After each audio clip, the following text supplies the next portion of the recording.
Coronavirus, la pandemia. ¿Cuáles son los síntomas? ¿Cómo se transmite?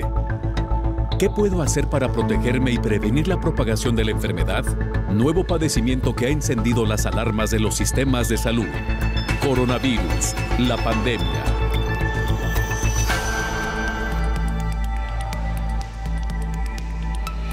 ¿Qué tal? ¿Cómo les va? Bienvenido a un programa más de Coronavirus, la pandemia. Saludamos a nuestra audiencia en México y América Latina que nos siguen a través de las señales públicas que se suman a esta emisión. Por supuesto, también les recordamos que esta es una producción de la Universidad de Guadalajara que se transmite a través de Canal 44, la señal de todos. Queremos invitarle para que se ponga en contacto con nosotros a través de Twitter y Facebook en @canal44tv o a través de WhatsApp en el 33 22 42 06 90.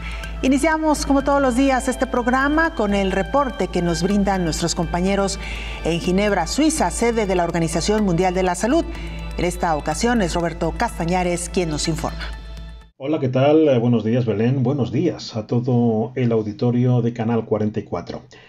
Ya son más de 7 millones los infectados por el coronavirus en todo el mundo. En concreto, 7.040.000 personas, según las estadísticas de la Organización Mundial de la Salud. La cifra asusta, pero es mucho más preocupante que en estos días es cuando más casos se están confirmando en el mundo desde que conocimos hace 6 meses lo que estaba ocurriendo en China y más concretamente en el departamento de Wuhan.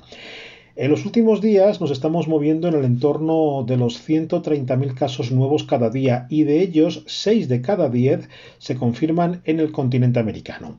Mientras tanto, las muertes parecen estancarse desde hace un mes hacia las 4.000 diarias, más o menos. Una cifra que jornada tras jornada nos sitúa ya en 404.000 muertos confirmados por el COVID-19 en el mundo.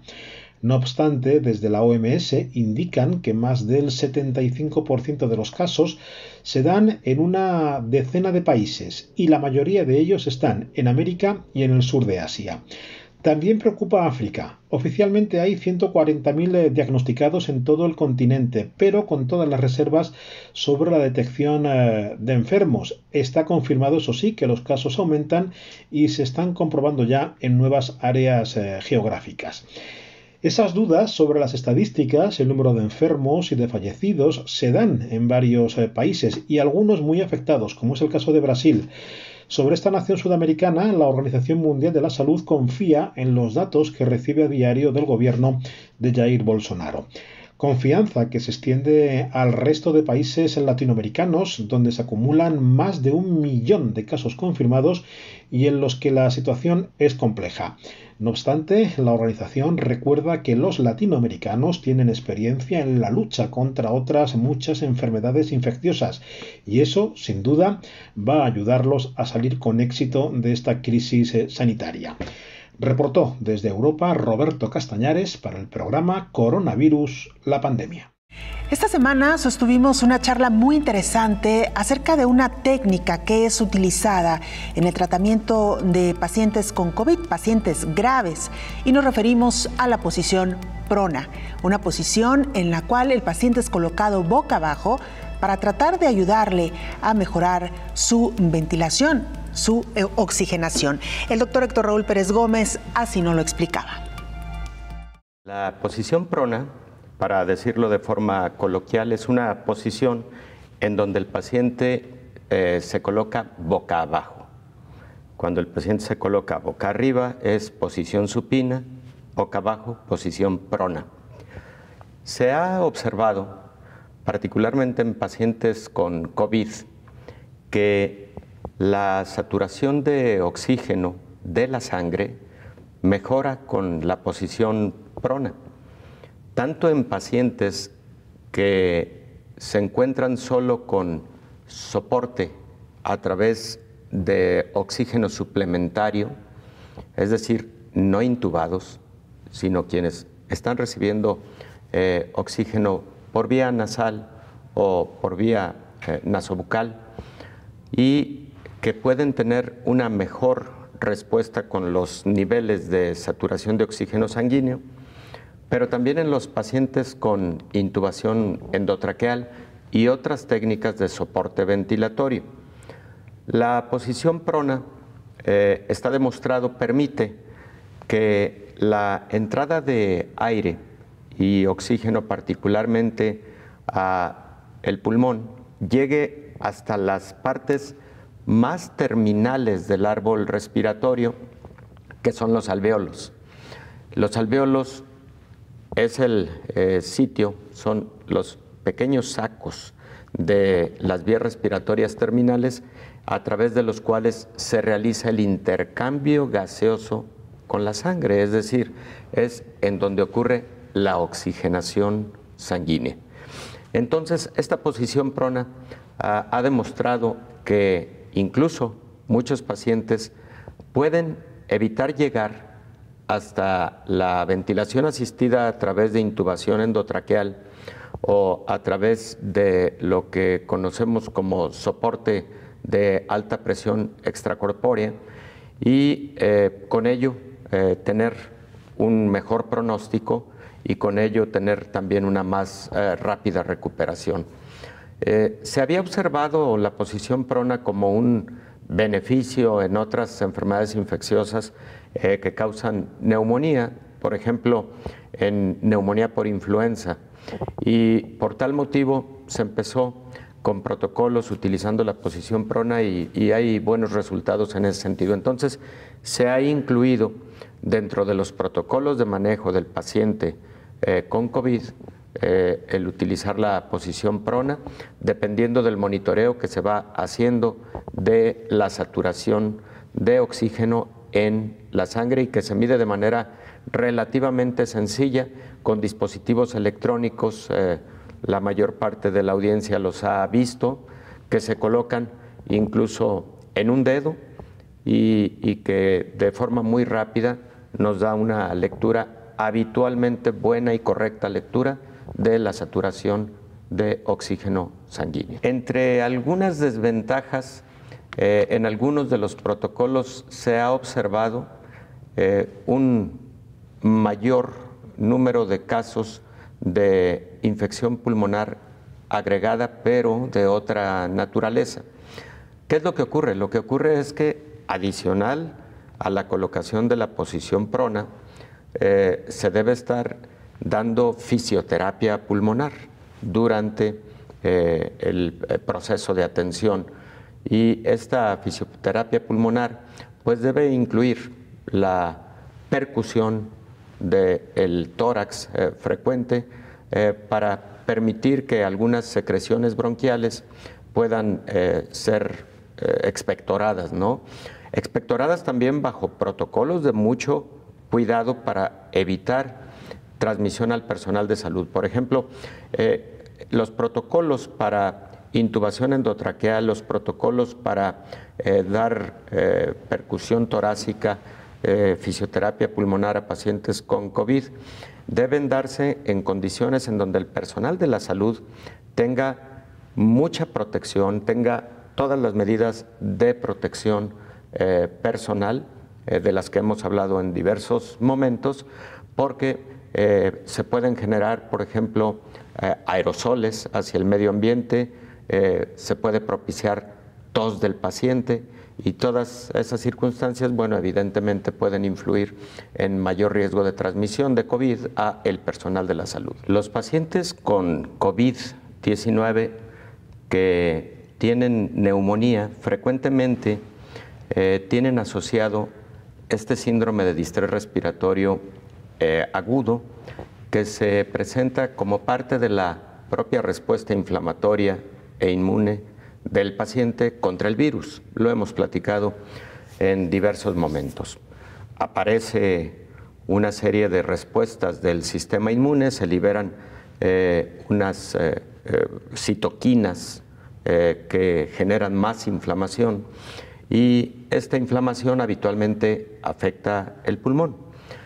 También se liberan factores procoagulatorios que pueden generar pequeñas trombosis en las arterias más periféricas y pequeñas del árbol pulmonar.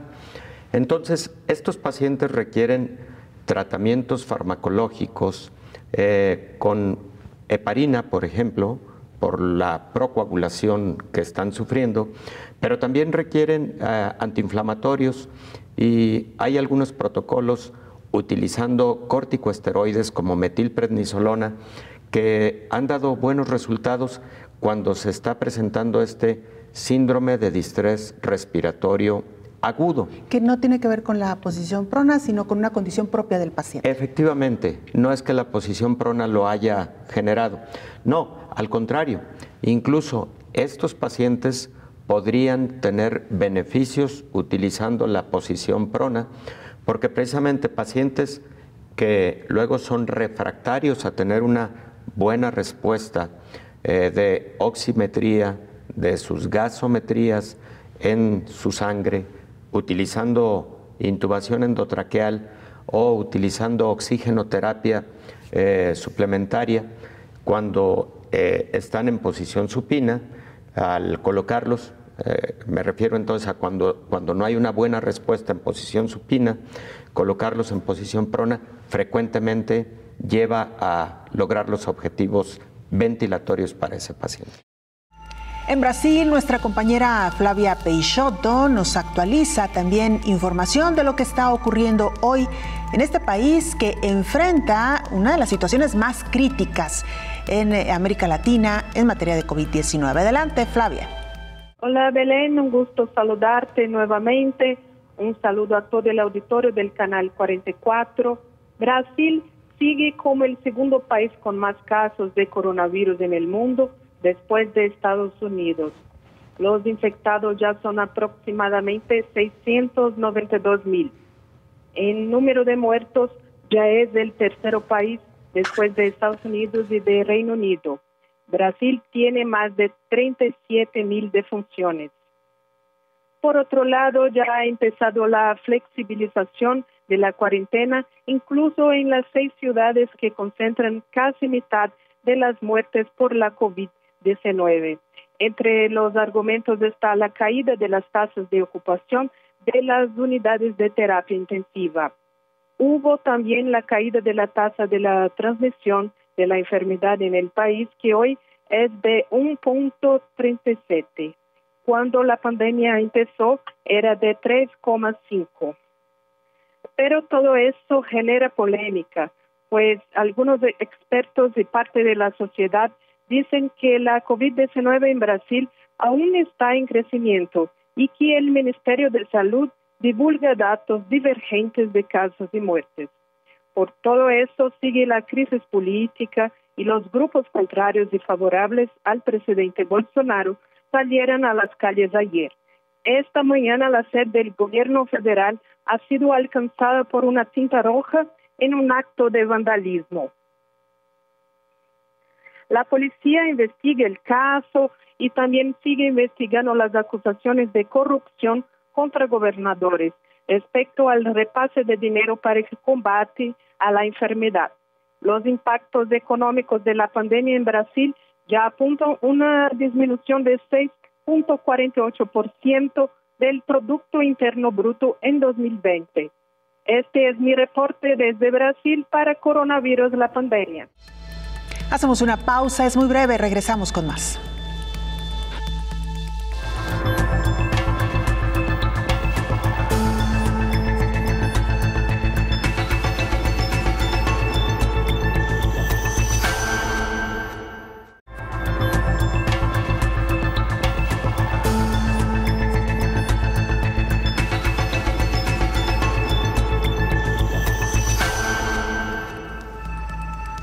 Antes de irnos a la pausa, le contábamos detalles de lo que se conoce como la posición prona, esa técnica que es utilizada en pacientes graves con COVID-19. Pero además de esta posición, ¿sabe usted cuáles otras técnicas están utilizando para tratar a estos pacientes? Escuchemos. Según las guías médicas, la ventilación en posición prona o boca abajo ha demostrado mejorar la oxigenación y la mecánica pulmonar en pacientes con síndrome de dificultad respiratoria aguda, y es una medida adoptada ahora para los pacientes con COVID-19. Pero además de esa maniobra, ¿qué otras medidas se deben de tomar para el buen control y mejor evolución de estos pacientes? Habla el especialista en rehabilitación, Miguel Ángel Torres Torres. Puedes hacer muchas maniobras de algo que se llama de higiene pulmonar, higiene ventilatoria en general. Imagínate, tú también puedes hacer puño-percusión, suavecito. Imagínate como un tipo percusión ahí en su espalda. En la espalda, claro, hay muchas técnicas, ¿no? Obviamente lo que menos sean factores de contaminación, porque aquí acuérdate que estamos trabajando con pues una zona bastante riesgosa y fácil de contaminar, ¿no? Pero ¿cuáles son las complicaciones de esta posición en los pacientes? ¿Cuáles son las desventajas? El especialista Miguel Ángel Torres Torres explica. Algunos de ellos incluso si permanecen muchas horas en posición boca abajo pueden desarrollar hasta algunas úlceras. Acuérdate que las salientes óseas que están en contacto con las sábanas, con los colchones por mucho tiempo, pueden desarrollar con el roce o la humedad alguna pequeña ulcerita. Sí puede ser algún problema también con la intubación, ¿verdad? O sea, que se pueda en un momento dado desextubar el paciente. Esta posición también, digamos, bueno, es un poquito incómoda para el cuello también. O sea, el cuello, imagínate, bueno, girado a un lado u otro porque estás completamente boca abajo, ¿no? El especialista explicó que cuando los pacientes se recuestan boca arriba, el corazón reposa sobre los pulmones, por lo que los comprime más. La caja torácica no puede moverse de manera usual porque está contra la cama. Cuando se pone al paciente boca abajo, la parte posterior de los pulmones puede comenzar a abrirse y facilitar el funcionamiento de más alvéolos pulmonares o sacos de aire, informó Rocío López Fonseca. Esta semana también el especialista en sistema pulmonar, Gerardo Rojas, nos explicaba que la posición prona no es una posición reciente, se ha utilizado desde hace mucho tiempo para tratar a pacientes con insuficiencia respiratoria. Es por eso que se tomó la idea de utilizarla ahora con pacientes con COVID-19. Como usted sabe, los pacientes graves presentan una insuficiencia respiratoria pues muy complicada y por ello se echó mano de esta técnica. Esto es lo que nos contaba el doctor Gerardo Rojas. La posición prono, de cúbito prono, o también llamada la posición prona, no es una terapéutica nueva. Se comenzó a utilizar a partir de los años 70 del siglo pasado, precisamente en pacientes que tenían o que presentaban insuficiencia respiratoria aguda grave. ¿Sí? Ha tenido un uso muy importante, sobre todo en los últimos tiempos. A partir de 2013, el grupo francés del Dr. Guérin vuelve otra vez a revivir la posición prono en los pacientes con insuficiencia respiratoria aguda, de tal manera que las grandes ventajas que tiene esta posición pues se retoman en la actualidad con los pacientes con enfermedad de COVID-19. Esto es muy importante destacarlo, porque la posición prono dentro de la experiencia que tenemos en este grupo de pacientes ha sido muy favorable. ¿Sí? Entonces hemos decidido de alguna manera iniciar con esta posición en el inicio temprano de la enfermedad. Esto es no esperarnos hasta que el paciente haya pasado algunos días intubado y que haya tenido algún deterioro de la función pulmonar o función cardiopulmonar. Entonces, se ha decidido que iniciemos de forma temprana, en las primeras 12 horas de que el paciente ha sido intubado y conectado a un ventilador. Y también, desde el otro punto de vista, también hacer unas recomendaciones también en los pacientes que aún no han sido intubados, iniciar con la posición prono, incluso en el momento que casi ingresan al hospital. Hoy en día, sobre todo, vuelvo otra vez al grupo de pacientes con enfermedad COVID, se recomiendan cuando ya los pacientes comienzan a tener hipoxemia moderada. Esto es cuando disminuye la presión arterial de oxígeno menor a 60 milímetros de mercurio. Esto es, pacientes que tienen menos del 90% de saturación. Entonces, es de alguna manera recomendable la posición. ¿Por qué es recomendable? Esto es importante señalarlo porque tiene unos principios fisiológicos. está el paciente en posición prono, algunas unidades, sobre todo las unidades alveolares ventilatorias en este caso, tienen una mejor perfusión. Esto es, al momento de poner al paciente en posición en prono, aumentan las zonas de circulación pulmonar y ventilación alveolar que se tienen en un paciente en este tipo de posición. De alguna manera, por alguna forma, por gravedad, las unidades alveolares que se encuentran ahora bien en la parte superior y en las partes basales del pulmón mejorarían importantemente con la oxigenación. Esto repercute importantemente en una mejor distribución de oxígeno en todo el organismo, y de tal manera que esto favorece también el buen pronóstico de los pacientes. Vuelvo a repetir, una presión alveolar de oxígeno menor de 60 milímetros de mercurio, entonces estaría indicada la posición prono en el inicio de este problema inflamatorio tan importante que se observa en pacientes con COVID-19. También habrá condiciones en las cuales sería prácticamente muy difícil, sobre todo en aquellos pacientes con obesidad extrema, es muy difícil ponerlos en esta posición. Pacientes ya con enfermedades cardiológicas también no se recomienda ponerlos en esta posición. Y evidentemente la mujer embarazada no es un gran candidato para esto. Para estos pacientes se sugiere que la posición no sea de alguna manera en prono, sino que sea en decúbito lateral, irlo cambiando en algunos momentos del día en posición supina, en posición lateral derecha y luego izquierda, y así sucesivamente.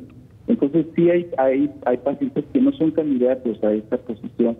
Y recordar esto porque en el momento de que volteamos al paciente boca abajo, evidentemente algunos órganos, sobre todo el corazón, podrían salir afectados, sobre todo cuando están conectados a la ventilación mecánica. Entonces sí tener mucho cuidado con este tipo de enfermos, ¿verdad? El infectólogo Héctor Raúl Pérez Gómez nos daba detalles de cómo se realiza ya al momento de tratar al paciente esta posición prona.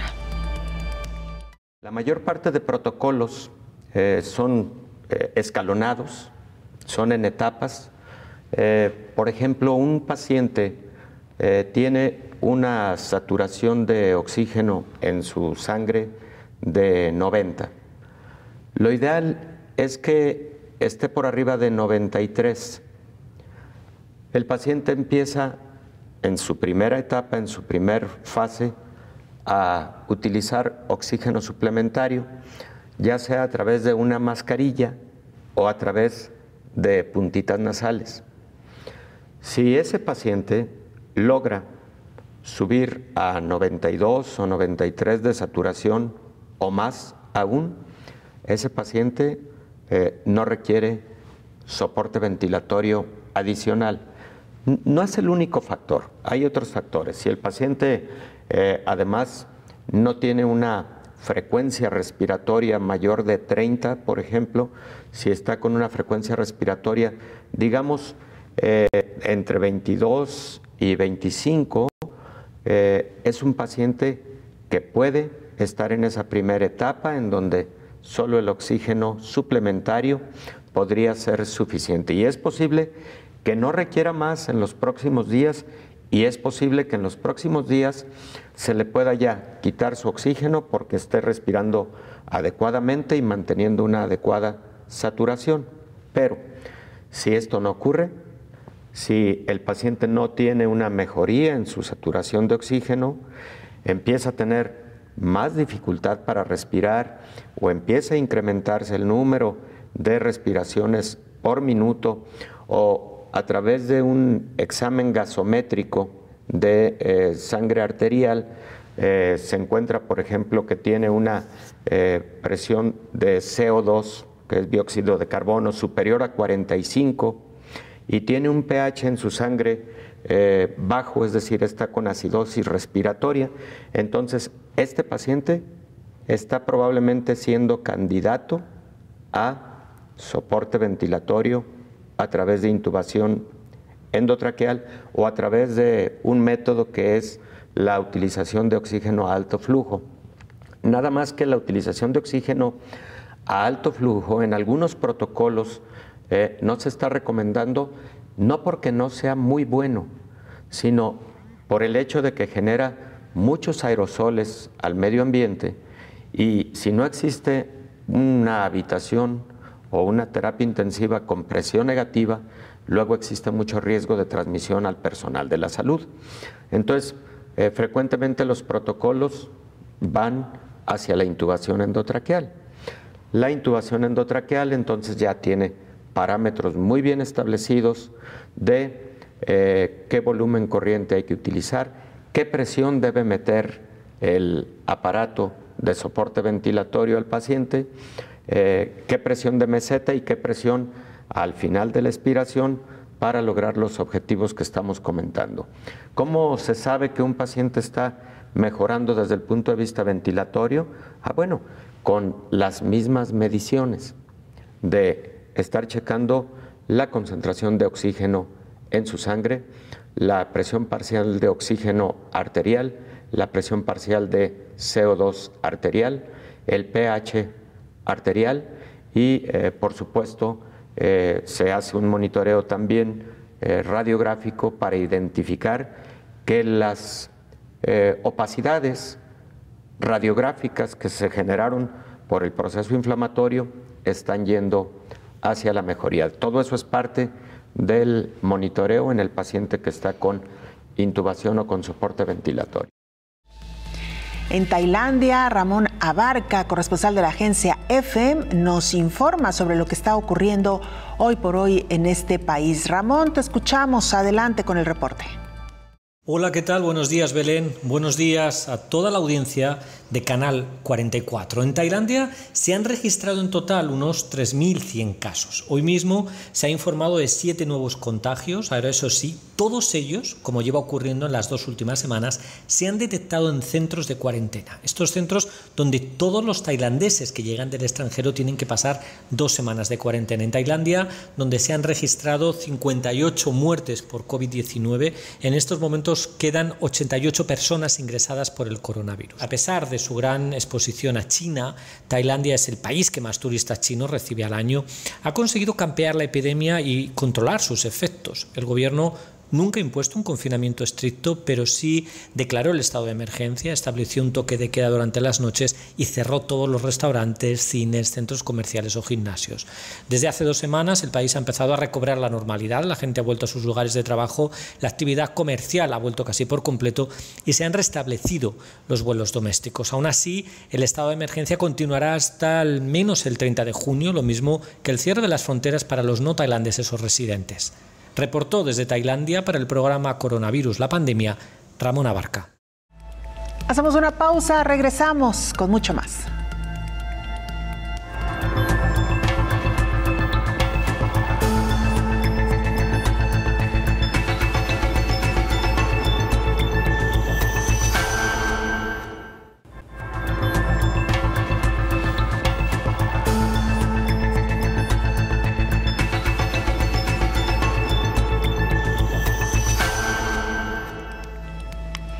Conforme ha avanzado la pandemia y conforme los científicos y los médicos han estudiado cada vez más a este nuevo coronavirus y la consecuencia de contagiarse con el mismo, desarrollando la enfermedad COVID-19, se ha encontrado que entre los efectos adversos de los tratamientos contra COVID-19 están los trastornos psiquiátricos. La farmacovigilancia se encarga de detectar, evaluar, comprender y prevenir los efectos adversos de los medicamentos, de acuerdo con la Organización Mundial de la Salud. Entre las reacciones adversas a la cloroquina e hidroxicloroquina para tratar a pacientes con COVID-19 están los trastornos psiquiátricos.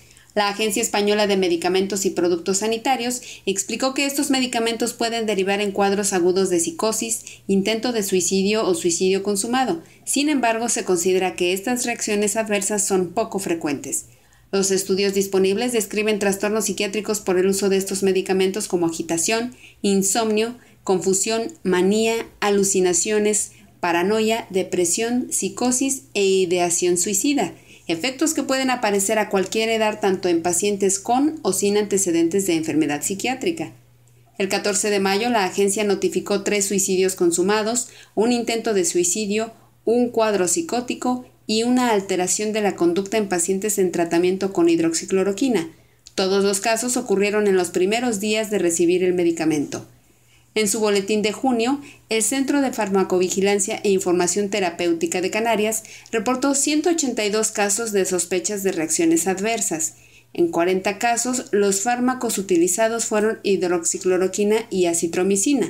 De los 182 casos, la mayoría estuvo asociado a trastornos hepáticos, seguido por trastornos hematológicos, renales, psiquiátricos, arritmias y pancreatitis. Entre los 11 casos de trastornos psiquiátricos, hubo 4 suicidios consumados y 2 intentos de suicidio, informó Elizabeth Ortiz. Esta semana nos dimos a la tarea también de hablar, de profundizar sobre el tema de la farmacovigilancia. Esta disciplina importantísima en el seguimiento de un fármaco o de una vacuna una vez que ya están en el mercado. Los efectos positivos, pero también los adversos que se pueden generar y con base en ello poder tomar decisiones de manera oportuna. Esto es lo que nos explicaba el doctor Héctor Raúl Pérez Gómez.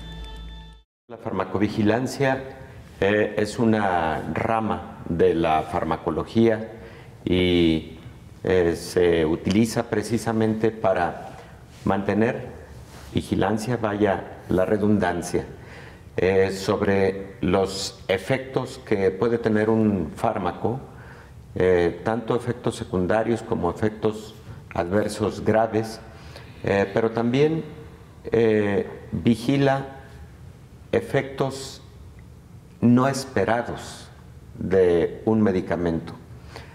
Y me refiero a no esperados porque no todos los efectos inesperados son nocivos. Hay efectos de medicamentos que no se conocían en la clínica y que al tener la observación de que vienen ocurriendo, es como ciertos fármacos pueden eventualmente ser propuestos para distintos nuevos propósitos terapéuticos. Así es como muchos medicamentos que originalmente, por ejemplo, iban a utilizarse exclusivamente para el manejo de hipertensión arterial, estoy citando un ejemplo fuera de COVID, pero un medicamento llamado minoxidil, que es un antihipertensivo, se le empezó a observar un efecto en la aparición de cabello en personas que tenían calvicie, y de esa manera se identificó que este fármaco podía ser útil para ese propósito. Con el tiempo, este medicamento ya tuvo presentaciones para auxiliar a la salida de cabello. Fíjate qué detalle, ¿no? Claro. Entonces, la farmacovigilancia puede darte una gama de información muy extensa. Su principal propósito es el relativo a la seguridad, porque hay medicamentos que no solamente han tenido una estrecha farmacovigilancia durante el proceso de investigación, también la han tenido después de que salen al mercado. De hecho, deben tenerla durante todo el tiempo. Y así, fármacos que han tenido años y años de estar en el mercado se han retirado porque con el tiempo se les ha encontrado tal o cual efecto adverso secundario y a veces eventos adversos graves. Cito un ejemplo más reciente, la ranitidina, por ejemplo. Se ha empezado a identificar un mayor número de casos de cáncer hepático en usuarios crónicos de ranitidina y por ese motivo ya prácticamente se ha retirado del mercado en la mayor parte del mundo. Entonces, hubo un fármaco antiinflamatorio hace aproximadamente 25 años que precisamente por empezar a mostrar datos de daño hepático en los pacientes que lo venían tomando a lo largo de 5 años, por ejemplo, llegaron a tener falla hepática importante y algunos de ellos falla hepática fulminante, y por ese motivo también se retiró del mercado. Un fármaco que apenas había salido a la luz, ¿no? Y bueno, eso implicó pérdidas millonarias a la empresa que lo desarrolló, pero es la farmacovigilancia la que nos ayuda a mantener esos niveles de seguridad, no solo durante el periodo de los estudios de investigación, sino más allá. En los sistemas de salud deben existir departamentos de farmacovigilancia. En las agencias regulatorias, como la FDA o la COFEPRIS en México, deben existir departamentos de farmacovigilancia. En los hospitales deben existir departamentos de farmacovigilancia, e incluso en clínicas pequeñas debe existir un protocolo de farmacovigilancia, porque hay una máxima filosófica en las ciencias de la salud y en específico en medicina: primero nocere, primero no hacer daño, y antes que nada mantener la seguridad en lo que estoy utilizando para un paciente y para una terapéutica. La mayor parte de medicamentos que se están utilizando en protocolos clínicos contra COVID-19 en este momento son fármacos que ya existían, que se utilizaron, por ejemplo, para ébola, el caso de Remdesivir, y para SARS y MERS. Sin embargo, al haber sido identificados como fármacos útiles contra otros coronavirus en su momento, SARS y MERS, se probaron in vitro y encontraron los investigadores que estos fármacos, este fármaco en particular, tiene actividad contra SARS-CoV-2. Entonces, ya existía en la terapéutica, lo incorporamos en protocolos de investigación contra COVID-19, y de esa manera, a través de una buena farmacovigilancia, pero a través de una muy buena revisión de su utilidad en ensayos clínicos, se llega a la conclusión de que puede ser un fármaco útil en la terapéutica de COVID-19. En tiempos de crisis, como es la pandemia por COVID, y hay un artículo muy interesante de hace 4 días en la revista New England Journal of Medicine. ¿Qué es lo ideal con respecto a fármacos, con respecto a la interpretación de pruebas de laboratorio, por ejemplo, de anticuerpos, IgG, IgM, etcétera, en el contexto de una pandemia? Lo ideal fuera del contexto de una pandemia es esperar a la conclusión de todos los ensayos clínicos en sus diferentes fases, analizando todas las variables. Eso lleva meses y años, y en tiempos de crisis no se pueden esperar los meses y los años. Por eso se implementan estrategias de farmacovigilancia, porque los médicos alrededor del mundo vamos viendo publicaciones en donde se han encontrado la seguridad de tal o cual esquema y un porcentaje de beneficio utilizando dicho esquema, y entonces procedemos a tratar al paciente, a cubrir al paciente, incluso en una modalidad conocida como compasiva. Pero evidentemente lo ideal hubiera sido esperar hasta que concluyeran todos los ensayos clínicos. Es distinto, y sé que vamos a ir a un corte, pero es distinto en tiempo de crisis. De ahí la farmacovigilancia y la liberación temprana frecuentemente de esquemas terapéuticos para COVID. Naomi Mesa, nuestra compañera en Honduras, nos informa sobre lo que está ocurriendo ahí. Naomi es periodista de STV Telebásica. Adelante, Naomi, te escuchamos. Un saludo para ti, Belén, y para toda la audiencia de Canal 44 desde Honduras. Desde el primer caso de COVID-19 en el país hasta la fecha, hemos sobrepasado los 6.300 casos positivos, con la lamentable pérdida de 258 personas, pero nos alegra poder informar que más de 712 compatriotas se han recuperado con éxito. De los casos positivos, 620 se encuentran hospitalizados. De estos, 430 en condición estable, 143 en condición grave y 47 en cuidados intensivos. A partir de este 8 de junio, el gobierno decretó la primera fase para la apertura inteligente de la economía en el país, siempre motivando a la población que siga las medidas de seguridad para evitar los contagios del COVID-19. Los empleados que se presentan a trabajar deben ser únicamente el 20% del total de los empleados de cada institución y no se debe incluir el personal mayor de 60 años ni personal que tenga alguna enfermedad crónica. A la población en general se les recuerda y solicita tomar las medidas requeridas para ingresar a las instituciones, así como mantener las medidas de protección personal, lavado de manos, uso de alcohol en gel, distanciamiento social y uso obligatorio de mascarillas. Como ya hemos venido mencionando, los tratamientos maíz y catracho, creados por los médicos hondureños para luchar contra el COVID-19, han sido de mucha ayuda para que los pacientes en nuestro país tengan una pronta recuperación.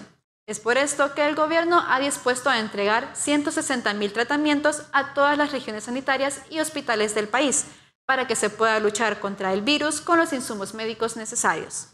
Sin embargo, el país aún se ve en necesidad de médicos y espacios de atención para los pacientes que presentan síntomas de este virus. Debido a que los hospitales ya se ven abarrotados de pacientes de todo tipo y las clínicas móviles que se montaron para pacientes con síntomas de COVID no han empezado a trabajar. Muchos de los pacientes que llegan a los distintos centros asistenciales se ven obligados a ser recibidos en carpas fuera de estos centros con el poco personal de salud que atiende a estos pacientes.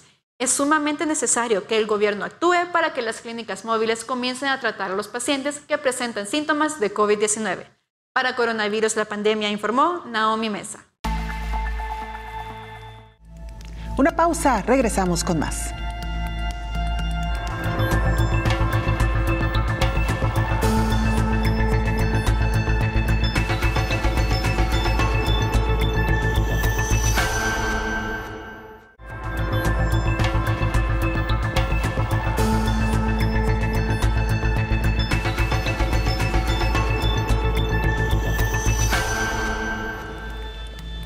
En medio de la carrera científica por encontrar el fármaco o la vacuna que haga frente a COVID-19, advierten sobre el incremento en la falsificación de medicamentos. En la semana que la Organización Mundial de la Salud confirmó la aparición de la pandemia por coronavirus, se llevó a cabo una operación de seguridad en 90 países, varios de ellos de América Latina. Agentes de la Interpol y autoridades nacionales llevaron a cabo la operación Pangea 13, la cual logró la detención de 121 personas y la incautación de medicamentos apócrifos y de equipo médico de baja calidad, valorados en $14 millones. Según la OMS, el comercio de fármacos falsificados, contaminados, caducos o que pueden contener un ingrediente activo incorrecto o inexistente asciende a más de $30.000 millones. El organismo mundial emitió una alerta tras detectar un alarmante incremento de productos médicos falsificados que pretenden prevenir, detectar, tratar o curar el COVID-19. Entre el 3 y el 10 de marzo, agentes de la Interpol confiscaron 34.000 máscaras falsificadas y 4.4 millones de unidades de fármacos, todo por valor de $14 millones en la operación Pangea 13. También detectaron 2.000 sitios de internet que ofrecían esos productos y muchos más que afirmaban que podían curar al nuevo coronavirus, informó Rocío López Fonseca. La hidroxicloroquina es uno de los medicamentos que inicialmente se había señalado como uno de los que había arrojado mejores resultados en los tratamientos de pacientes con COVID-19. Sin embargo, la Organización Mundial de la Salud dijo hace algunos días que se tenía que ser cauteloso con el uso de este medicamento en tanto no se tuvieran la totalidad de los estudios y de lo que había provocado ya en pacientes con COVID-19. Sin embargo, un estudio sobre farmacovigilancia confirma los efectos adversos de la hidroxicloroquina. Debido a la pandemia por COVID-19 causada por el virus SARS-CoV-2, ha aumentado la demanda de supuestos medicamentos, vacunas, diagnósticos y reactivos que presuntamente pueden detectar, curar o prevenir el coronavirus. La Organización Mundial de la Salud ha recibido múltiples notificaciones sobre distintos diagnósticos in vitro falsificados y reactivos de laboratorio para la detección de SARS-CoV-2. Hasta este momento, 8 países, Australia, Brasil, Canadá, China, Rusia, Singapur, República de Corea y Estados Unidos de América, han incluido los diagnósticos in vitro para el diagnóstico de COVID-19 en base a evaluaciones reguladoras aceleradas. En este momento, no existe vacuna para prevenir COVID-19. Los productos que afirman ser vacunas para prevenir el coronavirus pueden considerarse falsificados y presentan riesgos significativos para la salud pública. La OMS pidió a las naciones una mayor vigilancia de las autoridades sanitarias nacionales e internacionales, los profesionales de la salud, el público en general y las farmacéuticas, para evitar la distribución de estos productos médicos falsificados, apócrifos o piratas. Recomienda que deben de reforzar una mayor vigilancia en hospitales, clínicas, centros de salud, laboratorios clínicos, mayoristas, distribuidores, farmacias y cualquier otro proveedor de productos médicos, informó Rocío López Fonseca. ¿Qué está pasando en México con la farmacovigilancia en el contexto de COVID-19? Charlamos con el químico Josué Bautista Arteaga, presidente de la Asociación Mexicana de Farmacovigilancia y Tecnovigilancia, y esto es lo que nos contaba. La información de seguridad derivada por el uso de los medicamentos es una información que primariamente se mantiene bajo el resguardo de la agencia sanitaria, en este caso COFEPRIS. En este sentido, básicamente los datos disponibles para el público en general son aquellos que la misma agencia, que es COFEPRIS, comparte con la población. En este momento, COFEPRIS tiene un proceso implementado para un proceso específico para poder colectar datos de farmacovigilancia y de la seguridad de las terapias que se estén utilizando para COVID-19.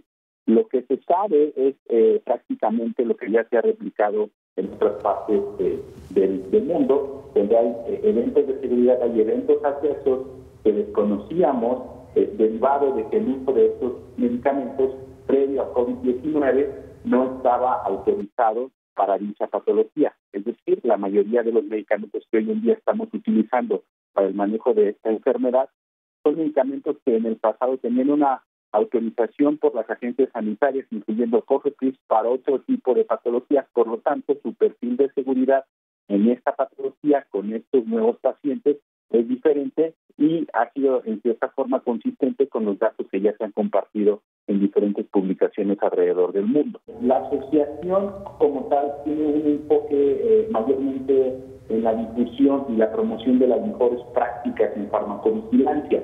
La contribución que hacemos a nivel de la Asociación Mexicana de Farmacovigilancia en el país es justamente haciendo esta promoción de la importancia de notificar ya sea al laboratorio que está fabricando el medicamento que está utilizando el paciente o a la misma agencia sanitaria de manera directa cualquier efecto que los pacientes o los profesionales de la salud detecten mientras se está utilizando una terapia, sea cual sea. En este caso en específico todos estamos muy centrados en las terapias que se utilizan para el tratamiento de COVID-19. Los datos correspondientes a frecuencia de los eventos de estudio que hayan experimentado los pacientes con estas terapias, datos más específicos en relación a las estadísticas, en este momento son potestad de la agencia sanitaria y la misma ha estado trabajando en la consolidación de esta información.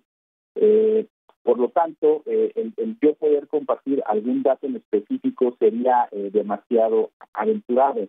Lo que les puedo compartir es que de lo que se ha observado en el país y con el sistema de farmacovigilancia que tenemos en el país, prácticamente esto ha sido más o menos consistente con los datos que se han publicado a nivel mundial. Al momento, la agencia sanitaria no ha emitido algún comunicado en específico en relación a estas dos terapias. Suponemos, bajo el hecho de que en sus bases de datos, por parte de todo el sistema de salud, y los involucrados en farmacovigilancia no se han detectado a la fecha pues eventos adversos que se consideren graves o que pongan en riesgo la vida de los pacientes. Sin embargo, como usted lo sabe muy bien, el determinar eventos adversos graves en pacientes en un estado crítico también es una situación bastante retadora y complicada, porque puede ser que los efectos que se estén presentando se deriven también de una evolución propia de la patología, y es aquí donde el papel del profesional de la salud, el médico, la enfermera que está atendiendo a dichos pacientes, toma gran relevancia en la correcta y oportuna identificación de estos eventos de seguridad. El infectólogo Héctor Raúl Pérez Gómez agregaba a esta charla sobre la importancia de contar con estas asociaciones de farmacovigilancia que garanticen que los fármacos, las vacunas que son aplicadas, que son consumidas por los pacientes, están totalmente garantizadas.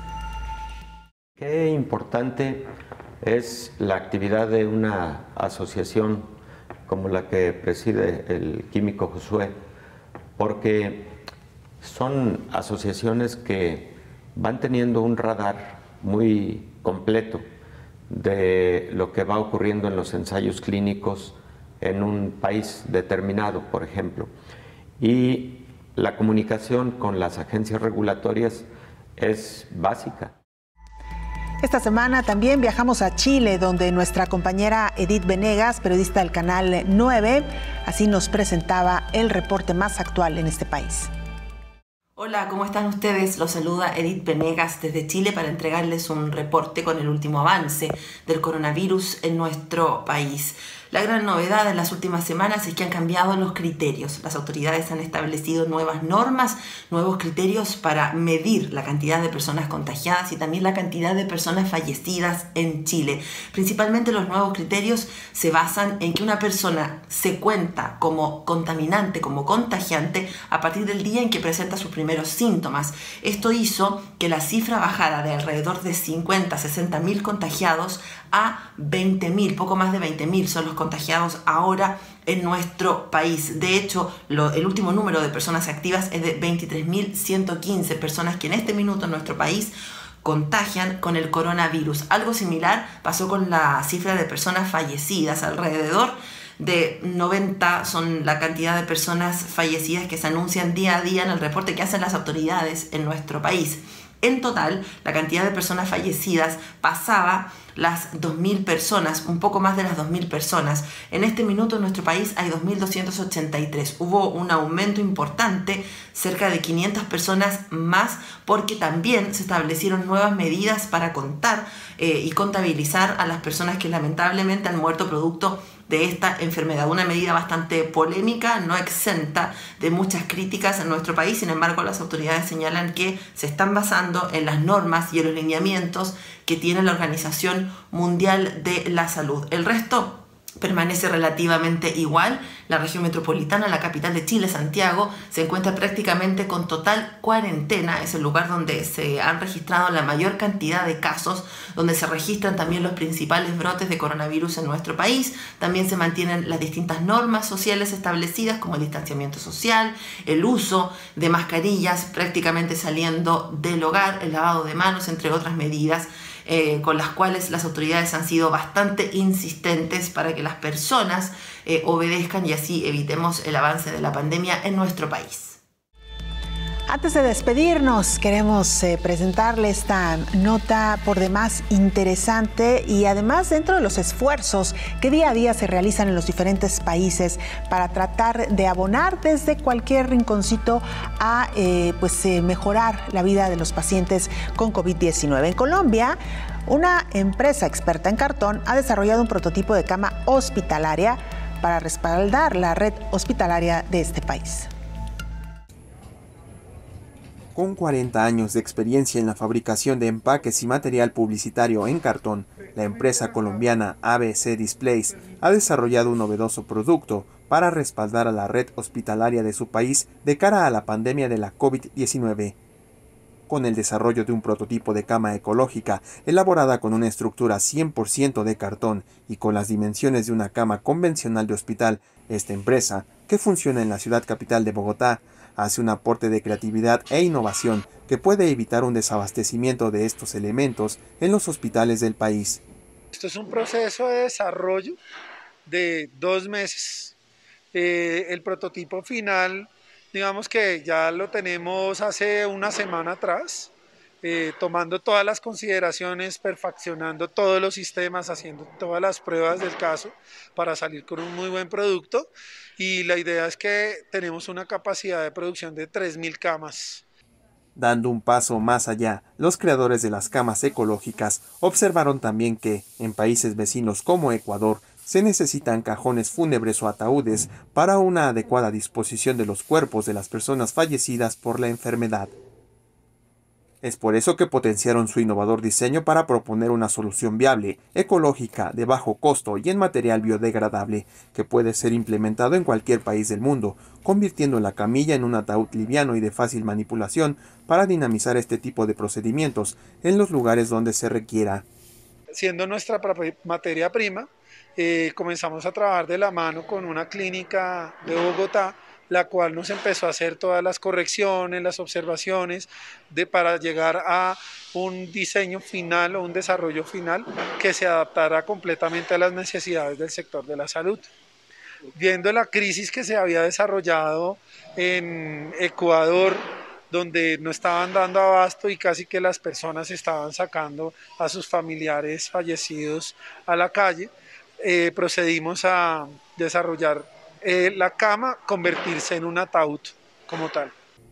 En la fabricación de las camas ecológicas intervienen cerca de 40 personas, convirtiendo a esta iniciativa un generador de empleo y bienestar para varias familias de la capital colombiana en medio del confinamiento preventivo obligatorio. Según los diseñadores y desarrolladores de las camas ecológicas, es imprescindible que tanto empresarios como ciudadanos hagan uso de los recursos y aporten sus conocimientos individuales en busca del bienestar común. Con información de la oficina en Bogotá, Colombia, Noticias Xinhua. De esta manera llegamos al final de este programa. Gracias por habernos acompañado. Le invitamos para que nos siga en la siguiente emisión y, por supuesto, le invitamos también para que se ponga en contacto con nosotros. Hasta entonces. Coronavirus, la pandemia.